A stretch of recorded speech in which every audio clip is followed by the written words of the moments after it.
할렐루야. 자, 로마서 이 8장에는 이 복음의 산봉우리였던 이 8장 말씀에 위대한 이 복음의 찬여가 나타났는데, 이 9장에 들어오니까 깊은 절망의 탄식의 골짜기로 들어가는 걸 볼 수가 있습니다. 바로 몇 구절 안 되는 이 상황 속에서 이런 일이 왜 생겼냐, 이런 것이죠. 여러분, 로마서 8장 38절 39절에 보면은 내가 확신하노니 사망이나 생명이나 그 어떤 것도 우리를 그리스도 안에 있는 하나님의 사랑에서 끊을 수가 없다라고 그랬어요. 정말 이것이 우리 안에 영광스러운 구원의 찬가인 줄 믿으실 바랍니다. 그러나 단 한 장을 넘기자마자 이 사도 바울의 이 고백이 180도로 바뀌어지는 걸 볼 수가 있어요. 왜 지금 가슴을 찢어지는 듯한 그런 이 고통으로 지금 사도 바울이 가득 차 있는 걸 볼 수가 있습니다. 무엇 때문에 그렇죠? 오늘 1절 2절 다시 한번 더 읽어보세요. 내가 그리스도 안에서 참말을 하고 거짓말을 아니하노라. 나에게 큰 근심이 있는 것과 마음에 그치지 않는 고통이 있는 것을 내 양심이 성령 안에서 나와 더불어 증언한다. 이거 거짓말하는 게 아니라는 거예요. 성령님이 내 안에서 그렇게 증언하게 하신다라는 거예요. 여러분, 우리가 살면서 큰 근심과 끊이지 않는 그 고통이 찾아올 때가 있습니다. 근데 우리가 생각할 때, 여러분들이 생각할 때 큰 고통과 끊이지 않는 근심이 뭐예요? 보통 보면은 이 사업이 이렇게 안 돼서, 그리고 몸이 아파서, 그리고 이 자녀들이 속썩일 때 그렇게 밤에 잠을 못 이루고, 그래서 큰 근심, 또 끊이지 않는 이 고통이 밤새 우리를 괴롭힐 거라는 거죠. 근데 오늘 이 사도 바울은 자기 자신의 고통이 아니었어요. 자기 자신 안에 이루어지는, 나타나는 그 상황으로 근심하지 않았어요. 이 사도 바울의 지금 고통이 뭐냐, 끊이지 않는 근심이 뭐냐, 자기 민족, 자기 고륙 친척, 바로 그들이 하나님의 그 예수 그리스도를 알지 못해서 영원한 멸망으로 걸어가고 있는 그 영적인 통증을 지금 느끼고 있다라는 거예요. 여러분, 이 고통이 얼마나 심하면 오늘 말씀의 3절에 이런 말씀을 합니다. 나 자신이 저주를 받아 그리스도에게서 끊어질지라도 원하는 바로라. 여러분, 바로 전 8장 31절에 뭐라고 얘기했습니까? 그리스도 예수 안에 있는 자는 하나님의 사랑에서 끊어질 수가 없다라고 그랬어. 이거는 신앙적으로도 끊어질 수가 없는 거예요. 근데 만약에 자기가 지금 저주를 받아가지고 하나님의 사랑 끊어질 수가 없지만, 우리 이 유대인들, 자기 민족 혈육이 주님을 정말 믿는다라고 한다면, 돌아온다라고 한다면 자기는 끊어져도 상관이 없다라는 거예요. 여러분, 유대인들에 대한 이런 자기 어떤 민족, 동족에 대한 유대인들은 어떤 우월 의식이 있잖아요. 그래서 로마서에 계속해서 이 유대인들에 대한 이야기가 나옵니다. 여러분 보면 로마서 1장 16절부터 17절에 보면은 내가 복음을 부끄러워하지 아니하노니 이 복음은 모든 믿는 자에게서 구원을 주시는 하나님의 능력이 됨이라.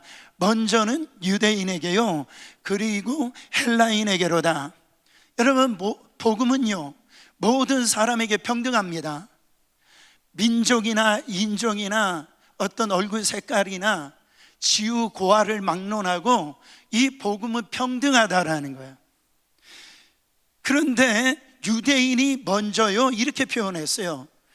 로마서 2장 10절에 보세요. 선을 행하는 각 사람에게는 영광과 존귀와 평강이 있으리니 먼저는 유대인에게요 그리고 헬라인에게며. 또 나오죠. 하나만 더 보겠습니다. 로마서 2장 9절에요. 악을 행하는 각 사람의 영에는 환난과 곤고가 있으리니 먼저는 유대인에게요 그리고 헬라인에게며. 축복도 먼저 유대인에게 오고 환난이나 이런 곤고도 먼저 유대인에게 온다라고 성경이 기록하고 있어요.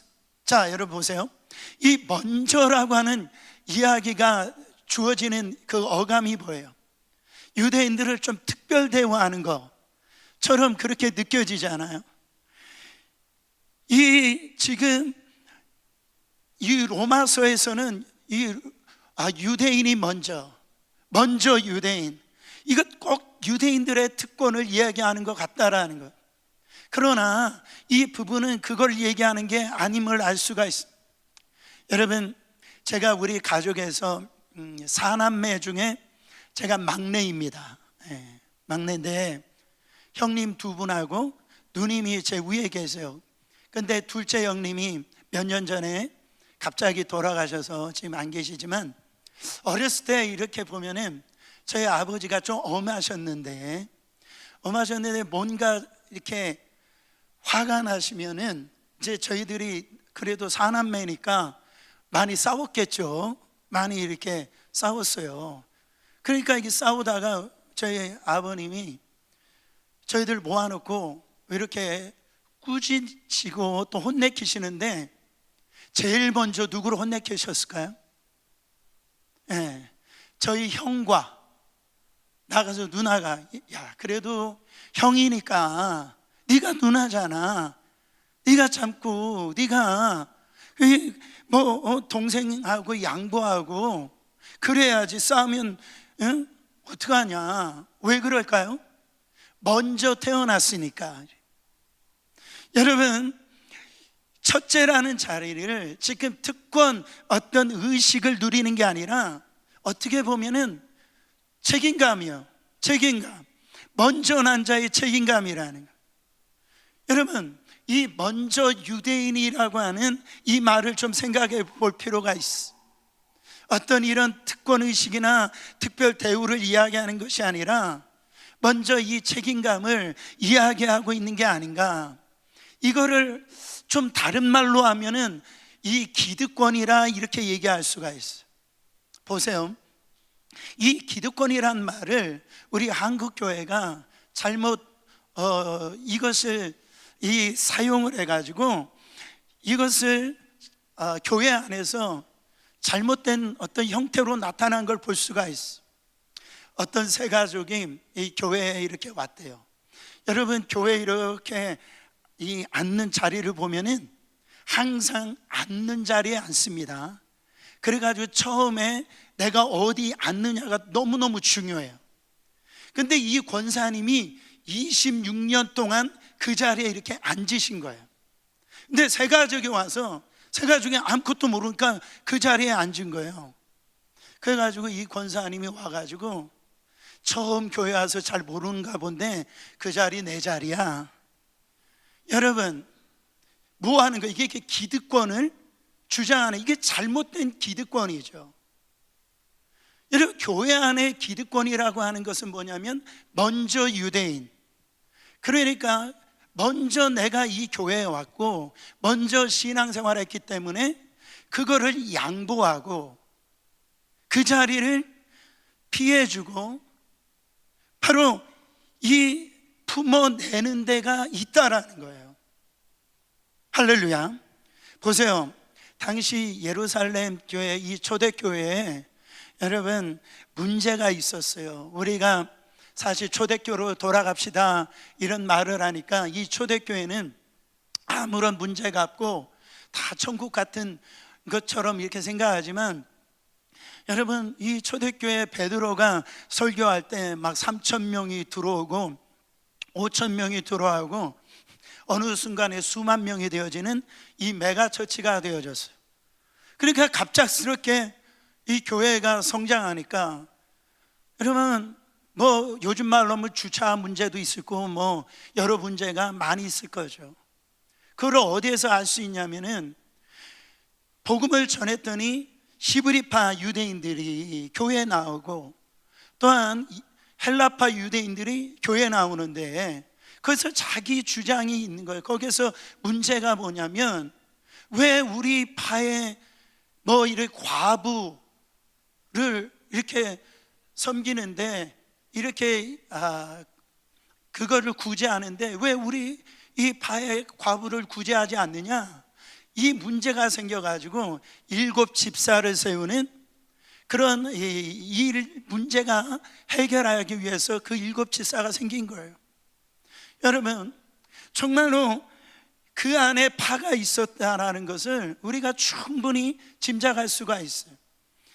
유대인들이 참 우리가 뉴욕에 이렇게 살고 있으니까 아마 잘 알고 있을 거예요. 음식이 참 까다로웁니다. 까다로워요. 그래서 뉴욕에 보면 그 유대인 음식이 코셔라고 그러잖아요. 이게 코셔. 그래가지고 이들은요 유대인 구역에서 이 페퍼로니 치즈를 먹으면 안 됩니다. 그거 먹으면 안 돼요. 왜? 돼지고기로 이렇게 만드는 피자일 수도 있지만 거기에 치즈에 여러 가지 이렇게 혼합물이 되어져 있기 때문에 유대인들은 이 페퍼로니 이 피자를 먹지 않아요. 음식법이 얼마나 까다로운지 여러분 음식법만 까다로워요? 아니에요. 뭐 절기 이런 것들이 그들이 크리스찬임이 되었음에도 불구하고 바로 그 옛날 전통을 따라가려고 하는 그런 유대 크리스찬들이 있었다라는 거죠. 여러분 굉장히 그러나 이 헬라파 유대인들은요 굉장히 자유로워요. 그 당시에 이 로마 압제 가운데 있었기 때문에 헬라 문명이잖아요. 그런 것에 제한을 받지가 않아요. 그래서 신앙생활 하는데 자유분방하게 그렇게 예수 믿는 그런 분위기가 교회 안에서 있었을 때 생각해 보세요. 그 안에 알 수 없는 긴장과 그 알력이 그 안에 있었다라는 걸 전제로 하고 오늘 사도 바울이 이 말씀, 이 이야기를 하는 거예요. 먼저는 유대인이에요. 먼저 유대인. 여러분 저희 교회 안에 인종차별이 없어요. 우리가 이민 디아스포라로 해서 우리 한인들이 많이 있지만은 브라이언도 있고 또 챙도 우리 교회에 이렇게 나오는데 우리 교회 안에 어떤 인종으로 인해서 어떤 긴장이나 알력 같은 건 우리 교회에 없어요. 근데 그럼에도 불구하고 우리 교회 안에 바로 이 땅에 있는 교회들 안에 이런 헬라파 유대인이나 히브리파 유대인의 어떤 긴장이나 알력 같은 게 우리 교회 안에 혹 있지는 않을까 한번 생각을 해보길 원합니다. 여러분 예를 들어서 제가 그 고등학교 때 신앙생활 때 주일날 쇼핑하면 안 돼요. 주일날 돈 쓰면 안 됩니다. 뭐 극장이나 노래방이나 뭐 그런 그 주일 성소를 그렇게 하면 안 된다라고 그렇게 훈련을 받았어요. 네?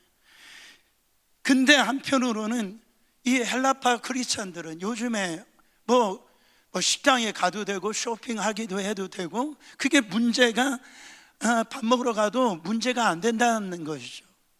여러분 그뿐만 아니라 우리 안에 어떤 세대 차이는 없을까요?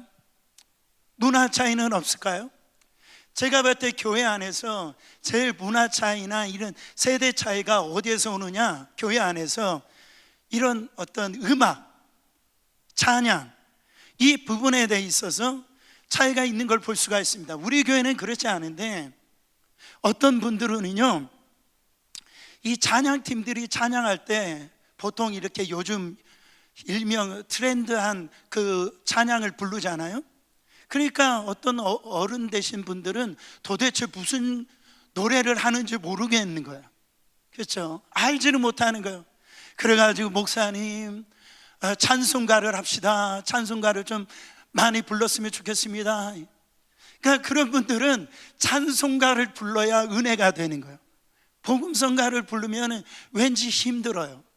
근데 어떤 분들은 일명 CCM, 이런 복음성가를 부르고 그래야지 막 은혜가 되어지고 찬송가를 부르면 왠지 막 힘들다라는 거죠.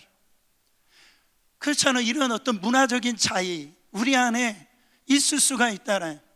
여러분, 우리가 패밀리 월십을 할 때요, 찬송을 고르는데 쉽지가 않아요. 그렇잖아요. 어른들과 아이들이 같이 이런 예배 드릴 때 곡 선정하기가 쉽지가 않다라는 그런 차이가 있음을 우리가 알 수가 있어요. 여러분, 먼저 유대인이라고 그랬어요. 이 말이 뭘까요? 사도 바울은 거기에서 해결점을, 원칙을 얘기하는 거예요. 먼저 유대인이, 먼저 신앙생활 오래 한 분이, 먼저 정말로 이 믿는 경력이 오래된 분이, 그런 분들이 먼저 오픈하는 거예요. 먼저 신앙생활 오래 하신 분들이 양보하는 거예요. 여러분, 우리 교회도 한 36주년이 이게 지나가고 있는데요, 보세요. 우리 36주년 동안 뭐 이렇게 처음부터 우리 어린이 학교에 다니신 분도 있고, 또한 우리 교회 나온 지 얼마 안 된 분도 있고요. 바라기는 앞으로 우리가 교회 건축을 하고 참 많은 새 가족들이 오기를 바랍니다. 할렐루야.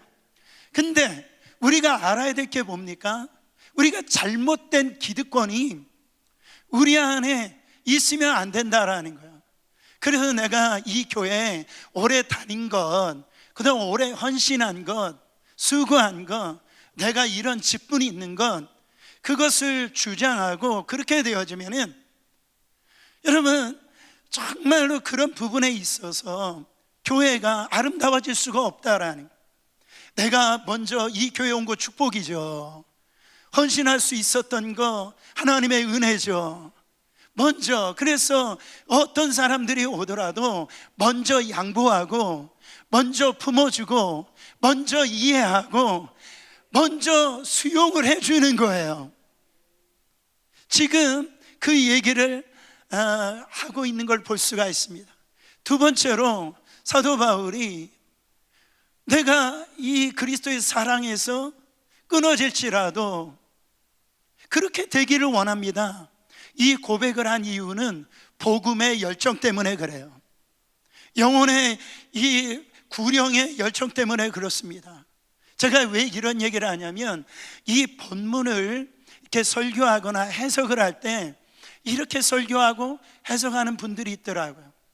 이 사도 바울은 유대인이기 때문에 민족주의자야, 애국주의자이기 때문에 먼저 유대인이라고 그렇게 생각하고 있는 거야. 그래서 애국주의자, 민족주의자 이렇게 얘기하는데, 맞아요.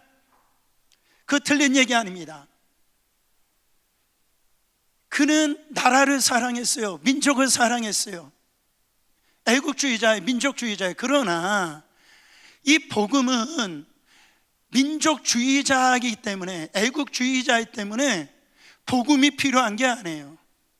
여러분, 복음이 들어오면 나라를 사랑하게 되어 있어요. 민족을 사랑하게 되어 있어요.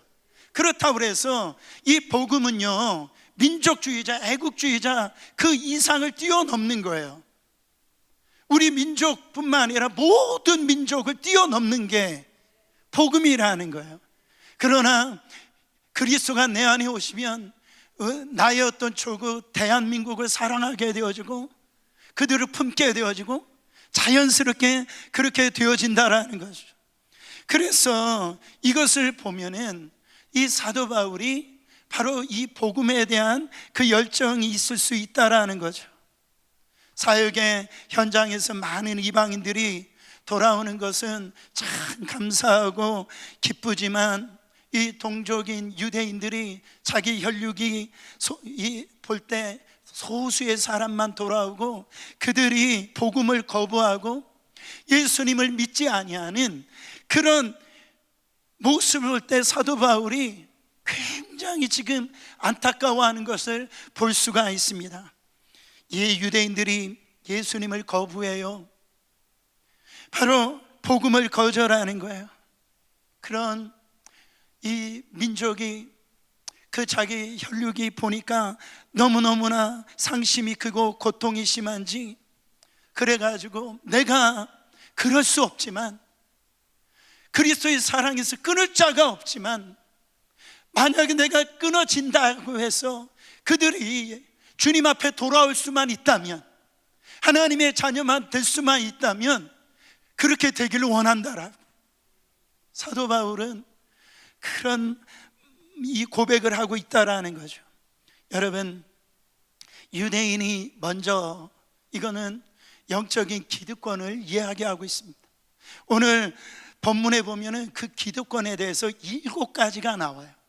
어떤 기득권을 그들이 갖고 있느냐, 4절 5절에 이렇게 보시면, 그들은 이스라엘 사람이라 그들에게는 양자됨과 영광과 언약들과 율법을 세우신 것과 예배와 약속들이 있고 조상들도 그들의 것이요, 육신으로 하면 그리스도가 그들에게서 나셨으니 그는 만물 위에 계셔서 세세의 찬양을 받으실 하나님이시리로다. 아멘.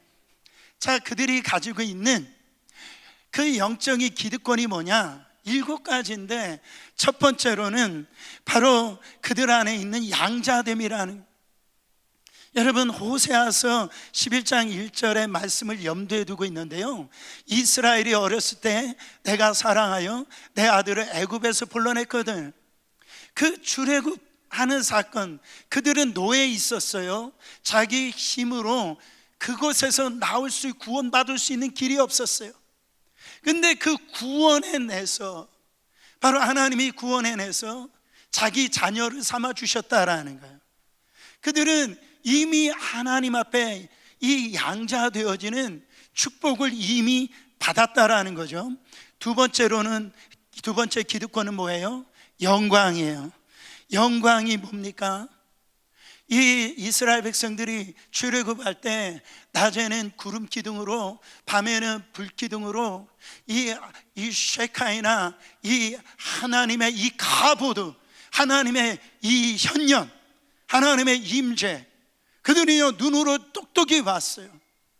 그들은 이미 하나님을 만나는 그런 놀라운 이 기득권을 이미 누렸다라는 거예요. 세 번째로 그들의 기득권은 뭐냐면 언약이 있었어요. 커버넌트라고 그랬어. 여러분, 아브라함의 언약이 있었죠. 모세의 언약이 있었죠. 다윗의 언약.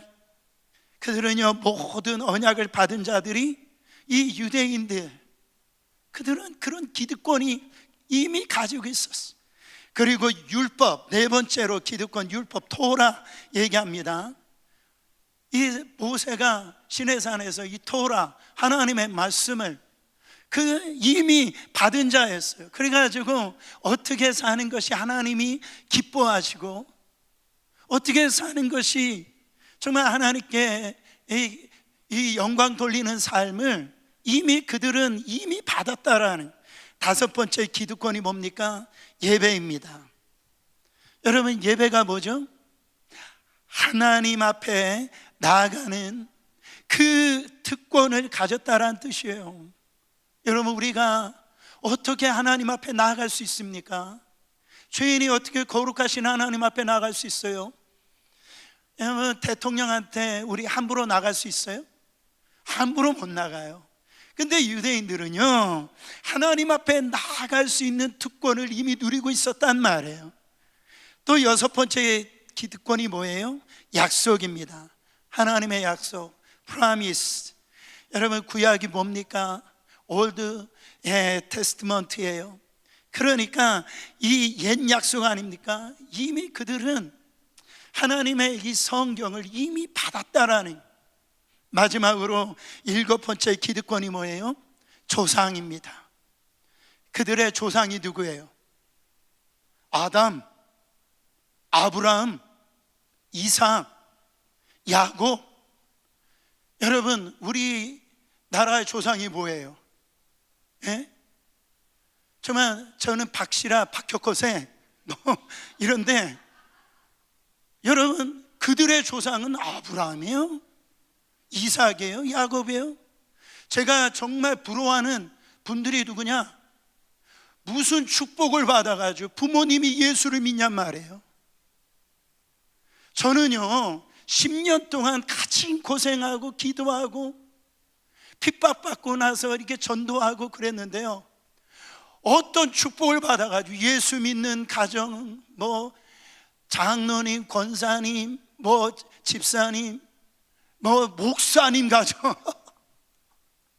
너무너무 부러운 거예요. 근데 이스라엘 유대인들은요, 여러분 예수 믿는 가정에서 태어나신 분들 복인 줄 믿으시길 바랍니다. 근데 유대인들이 그런 기득권을 이미 누리고 있었다라는 거예요. 그리고 오늘 마지막 말씀에 보면은 그 7가지를 다 통과해 가지고요, 너희들이 얼마나 많은 기득권을 누린 줄 아느냐? 그게 뭐예요? 육신으로 임해서 바로 구원자가 유대인에게서 나왔다라는 거예요. 바로 성부 하나님, 성자 하나님, 성령 하나님, 그 삼위일체의 제2위 대신 바로 성자 하나님이 그 요셉과 마리아의 그 유대인의 육신의 몸에서 구원자가 나왔으니 너희들이 얼마나 기득권을 갖고 있냐 말이에요. 12제자가 다 유대인이에요.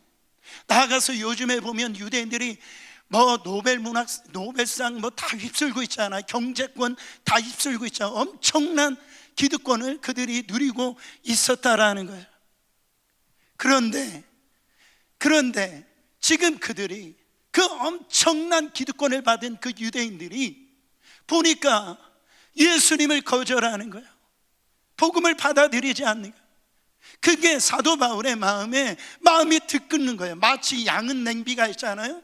그게 물이 끓어올 때 그 양은 냄비에 그 뚜껑이 달달달달달 하는 것처럼 그 마음에서 그 모습을 볼 때요, 그런 안타까움이 지금 사도 바울은 겪고 있는 거예요. 그래서 그가 지금 친척, 바로 이 형제, 그 민족이 지금 간절히 이 바라고 있어요. 그 바라봄이 뭡니까? 로마서 10장 1절입니다. 거기 보면은 간절한 마음이, 형제들아 내 마음이 원하는 바와 하나님께 구하는 바는 이스라엘을 위함이니 곧 그들로 구원을 받게 함이라. 사도 바울의 소원은 자기는 이방인 사도로서 많은 이방인들이 가서 복음을 전할 때 예수 믿고 주께 돌아오는데 자기 형제, 친척 그들은요 주께 돌아오지 않는 거예요. 자기의 소원은 내 친척이, 내 형제 자매가, 내 민족이 주께 돌아오는 것이, 그게 내 중보 기도고 기도 제목이고 그게 소원이라는 거예요. 여러분, 절대 이거는 내가 그리스도의 사랑에서 끊어질지라도 과정법이 아닙니다. 그런 어떤 그것에 이 동족들을 구원에 향한 그런 마음을 지금 표현하고 있는 거예요. 애국주의자라고요? 민족주의자라고요? 여러분, 아니에요. 이거는 복음을 안에 들끓고 있는 복음의 열정을 지금 사도 바울이 표현하고 있는 걸 볼 수가 있어요. 제가 이 부분에 대해서 나누고 싶은 게 뭐냐면, 우리가 이제 땡스기빙이 데이가 오고 뭐 크리스마스 이렇게 오면은 온 자녀들이 집에 돌아오잖아요. 식구들이 다 모여서 이제 음식을 이렇게 만들고 와서 이제 타지에 있었던 자녀들이 이렇게 올 때 보니까 참 건강하고 그들이 어떤 좋은 직장에서 참 일을 잘하고 그래가지고 참 해피하게, 야 우리 아들 잘 왔구나, 야 너네들 참 일이 잘하고 건강하고 참 감사하고 그렇게 교제하고 즐거워하는데, 보니까 그 자녀들이 예수를 안 믿어. 예수를 안 믿는 거예요. 교회를 안 다니는 거예요. 여러분, 그때 모일 때 여러분들 한번 생각해 보세요. 야, 좋은 직장 다니고 뭐 건강하고 모든 것이 잘 다니니 야 참 괜찮다. 만약에 그런 만족하고 넘어가는 분들 안 계세요? 사도 바울의 이 복음의 열정, 이 들끓고 있는 이 고백이 저는 여러분 안에 오늘 품어지기를 원합니다. 사실 이런 어떤 마음 실은 구약의 모세도 이런 마음을 품었었어. 그가 이제 40일 시내산에서 하나님과 이렇게 금식 가운데 교제하는데 밑에서는 난리가 난 거예요. 이 출애굽시킨 거는 금송아지를 이렇게 만들어 놓고, 이 금송아지가 우리 민족을 애굽에서 구원한 신이다 그래가지고 거기에서 아주 잔치가 일어나고, 그 모습을 본 하나님이 너무너무 이게 황당한 거예요. 진노를 내리십니다. 그래가지고 애굽 사람들을 통해 가지고 다 죽여라고 그렇게 얘기하는 거예요. 여러분, 그때 이 모세가 이런 기도를 했어요. 출애굽기서 32장 31절 32절 읽어보세요. 모세가 여호와께로 다시 나아가 여짜오되 슬프도소이다. 이 백성이 자기들을 위하여 금신을 만들었사오니 큰 죄를 범하였나이다. 그러나 이제 그들의 죄를 사하시옵소서. 그렇지 아니하시면 원하건대 주께서 기록하신 책에서 내 이름을 지워버려 주옵소서. 사도 바울이 그리스도의 사랑에서 나를 끊어버리시옵소서. 나 주의 이 생명책에서 내 이름을 지워버려 주시옵소서. 여러분, 이게 있을 수 없는 얘기예요. 이 모세도 이 바울도 바로 자기 민족을 살릴 수만 있다면, 구원받을 수만 있다면, 그 영원한 하나님의 생명책에서 내 이름이 사라질지라도 자기는 괜찮다라는 거. 그리스도의 사랑에서 끊어져도 괜찮다라고 얘기를 합니다. 여러분, 놀라운 것은 이 기도에 대해 있어서 하나님이 그 기도에 응답을 해 주셨어요? 응답을 안 해 주셨어요. 그리스도의 사랑에서 끊어버리셨어요? 생명차에서 모세의 이름을 지워버리셨어요? 안 지워버리셨어요. 왜 안 지워버리셨어요? 여러분, 그 이름이 지움을 당할 분이 계시기 때문에 그래요. 모세도 바로 바울도 안 되는, 비교할 수 없는 이름, 모든 이름이여 뛰어난 이름, 정말 만유의 주가 되신 이름, 오늘 찬송받기 합당하신 그 이름을 지우셔서 우리를 구원하시려고 살리신 바로 그 이름 예수 그리스도, 그분의 이름을 지우시고 우리를 살리셨다라는 거. 여러분, 놀라운 엄청난 여러분 은혜의 기득권 저와 여러분이 받지 않았습니까? 사랑하는 성도 여러분, 이 스코틀랜드의 종교 개혁자 존 낙선은 우리가 알다시피 밤을 새워 무릎을 꿇고 이렇게 부르짖었어요. 주여, 내게 스코틀랜드를 주시지 않으시려거든 차라리 죽음을 주옵소서. 이 영적인 이 기계가 있어야죠. 영국의 위대한 설교자 찰스 스펄전 목사님은 설교 중에 이렇게 말씀하셨어요. 만약 죄인들이 지옥으로 떨어져야 한다면 적어도 우리의 팔을 붙잡고 떨어지게 합시다. 만약 그들이 멸망의 길로 간다면 우리의 눈물이 그들의 발목을 흠뻑 적시게 합시다. 이래요. 성 어거스틴의 어머니 이 모니카, 여러분, 성 어거스틴이 되기 전에 참 어거스틴이 방황하고 방탕한 생활을 많이 했잖아요. 네, 암브로시스라고 하는 그 주교의 나중에 설교를 듣고 그가 돌아오게 되어지는데, 회개하기 전에 그 어머니 모니카가요, 그 매일 교회에 와서 눈물로 기도하는 거예요. 그러니까 이 암브로시스 이 주교가 물어보는 거예요. 왜 이렇게 눈물을 흘리면서 기도하냐고. 주교님, 내 아들 어거스틴이 예수를 안 믿어요. 주님을 떠나 있어요. 그렇게 눈물을 흘리는 거예요.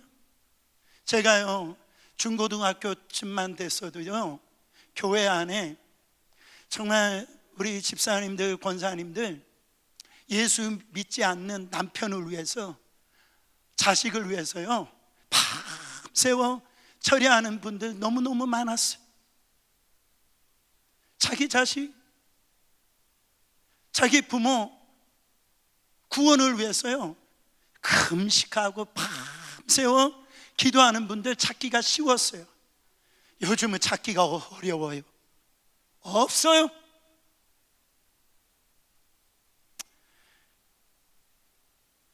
여러분, 모니카의 눈물, 모세의 눈물, 사도 바울의 눈물, 예수님의 그 눈물, 우리 자녀들 부모님 건강이 문제 없으니까 it's okay 뭐 이십니까?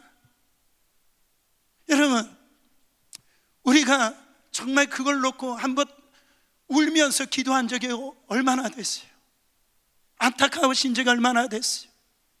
우리는 정말 구약의 성도들보다 더 많은 기득권을 누리고 있습니다. 그렇지 않아요? 그들은 구약의 하나님밖에 몰랐어요.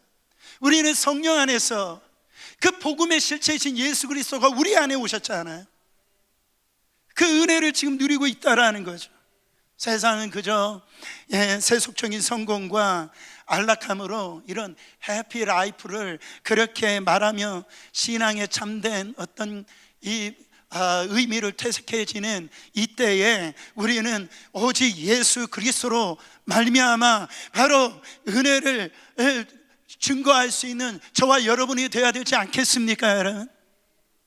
여러분, 그런 의미에서 내가 받은 그 은혜가 크기 때문에 먼저 유대인, 내가 먼저 솔선수범하고 내가 먼저 품어주고요, 내가 먼저 이해하고 자리를 내어주고 내가 먼저 은혜 받았으니까, 내가 먼저 이 놀라운 축복을 받았으니까, 여러분, 우리 교회 그런 교회가 될 줄 믿습니다. 그리고 나는 구원을 받아서 정말 좋은데 그 영혼의 그 열정, 여러분 그렇지 않습니까? 우리가 어디 가가지고선 좋은 음식을 먹고 좋은 것을 이렇게 보게 되어지잖아요. 그러면은 부모님들 누가 떠오릅니까? 이 음식 우리 자녀들하고 같이 먹었으면 좋겠다, 여기 우리 가족하고 같이 와가지고 참 봤으면 좋겠다, 그런 생각 들지 않아요? 보세요, 난 예수가 좋다고, 내가 예수 만난 이 기쁨이 너무너무 좋기 때문에 이것을 나만 누리면 되겠어요? 그렇잖아요? 여러분, 우리 이 기득권 누렸으면 그거로 끝나는 거예요. 마치 누가복음 15장에 이 당자의 비유에 나오는 형 같은 그 심보가 우리 안에 다 있단 말이죠. 그 아버지의 것이 다 형 거예요, 자기 거예요. 이 아버지의 마음을 도무지 알지 못하는 거예요. 그 심정을 어떻게 됐든지 죽은 줄 알고 잃어버렸던 그 동생이 돌아왔을 때 이 아버지가 어떤 마음을 품고 있는지 그 형은 그 품지를 못하는 거예요. 그래서 그 자기 동생이 돌아오는데도 뭐라고 얘기하는 거 보세요. 아버지의 자식, 이렇게 얘기를 하는 거예요. 여러분, 우리 안에 정말 그런 어떤 영적인 이 기득권을 나만 누리고 그렇게 그렇게 구원받고 살아간다라고 하는 거, 여러분 그거 하나님 앞에 죄 짓는 겁니다. 그래서 사도 바울이 이렇게 고백을 합니다. 고린도전서 9장 16절, 내가 복음을 전할지라도 자랑할 것이 없으면 내가 부득불할 일임이라. 만일 복음을 전하지 아니하면 내게 화가 있을 것이로라. 자기는 당연히 이렇게 할 수밖에 없다라는 거예요. 고난받고 고통받고 그 상관없다라는, 왜? 자기가 그걸 경험한 거예요. 자기는 악행자요 포행자요 만삭되지도 못한 그 자기를 주님이 찾아와서 자기를 자녀 삼아 주셨을 뿐만 아니라 이방인의 사도로 삼아 주셨으니 그 은혜가 너무너무 좋은 거예요. 그래서 자기는 이 복음을 전할 수밖에 없다라는 거예요. 제가 어떤 간증을 들어보니까 어떤 여자분이 자기가 생일이 다가올 때 남편이 선물을 이렇게 준비하는 이 남편을 이렇게 보고선 이 여자분이 그런 얘기하는 거예요. 남편한테, 이 남편이 예수 안 믿나 봐요. 자기한테 이 선물도 필요 없고 저 선물도 필요 없대. 이번 주일날 교회만 나가주면 된대. 제가 이 선교사님들도 많이 하는데요, 선교사님들 이렇게 타지에 나가지고 목숨 걸고 선교하는데 그런 선교사님들이 계세요. 중보기도 부탁하는 선교사님들이 계세요. 어떤 선교사님이냐? 부모님이 예수 안 믿는 선교사님들이 계세요. 그래가지고 선교지에서 자기는 지금 타지에 나와서 이렇게 복음을 증거하는데 자기 부모가 예수를 안 믿는다. 그걸 놓고 눈물 뿌리면서 기도하는 선교사님을 많이 봅니다. 제가 이번에 이미준이라고 하는 이민교회 미래를 준비하는 그런 모임에 40대 50대 되어지는 목사님들 한 18 목사님 또 사모님들 같이 모였는데, 큰 교회도 있고 작은 교회도 있고 그 목사님들과 교제하면서 제가 참 많이 눈물을 흘렸어요. 그게 뭐냐면, 참 어떤 분들은 그 사역을 하는데 진짜 힘들게 사역을 하시더라고요. 그 교회 한번 세워보려고, 성도들을 한번 섬겨보려고 그 40대 50대 되신 목사님들이 몸부림을 치는 거예요. 그 영혼들 잘 목양하려고, 더 좋은 교회 세우려고. 제가 그 안에서 있으면서 저 스스로도 좀 돌아보는 시간이 되어지고, 정말 우리에게 주신 이 생명, 그 영혼을 구원하시기 위해서 우리 주님은 그 십자가에서 죽으셨는데 우리 너무 편안한 거 아니에요? 너무 내가 누리고 있는 이 기득권이 여러분 거기에서 끝나는 거 아니에요? 정말 우리가 천국을 알고 지옥을 안다고 한다면 여러분 우리 이럴 수 없는 겁니다. 이 지옥은요 한 번 들어가면 나올 수가 없는 거예요. 그리고 이 지옥이라는 것은 내가 경험한 어떤 고통보다도 가장 큰 고통이에요. 그리고 이 고통이 일시적이면 상관이 없는데 이 고통은 영원하다라는 거예요. 사랑하는 성도 여러분, 정말 우리 안에 기득권 내려놓길 원합니다. 그렇죠? 비본질적인 거 내려놓길 원해요. 그래서 먼저 된 유대인, 우리가 먼저 양보하고 이해하고 기도해주고 품어주고 안아주고, 그리고 이 복음의 열정, 만약에 내 가정이 다 예수 믿었다라면 감사하시고, 그러나 아직도 나를 통해서 구원받아야 될 영혼이 있다면 그들을 놓고 기도하길 원합니다. 우리 이 찬양 부르시고요, 아직도 우리 가정 가운데 예수 믿지 못한 가정, 또 부모님 자녀가 있다면 그걸 놓고 기도하세요. 하나님이 도와줄 줄 믿습니다.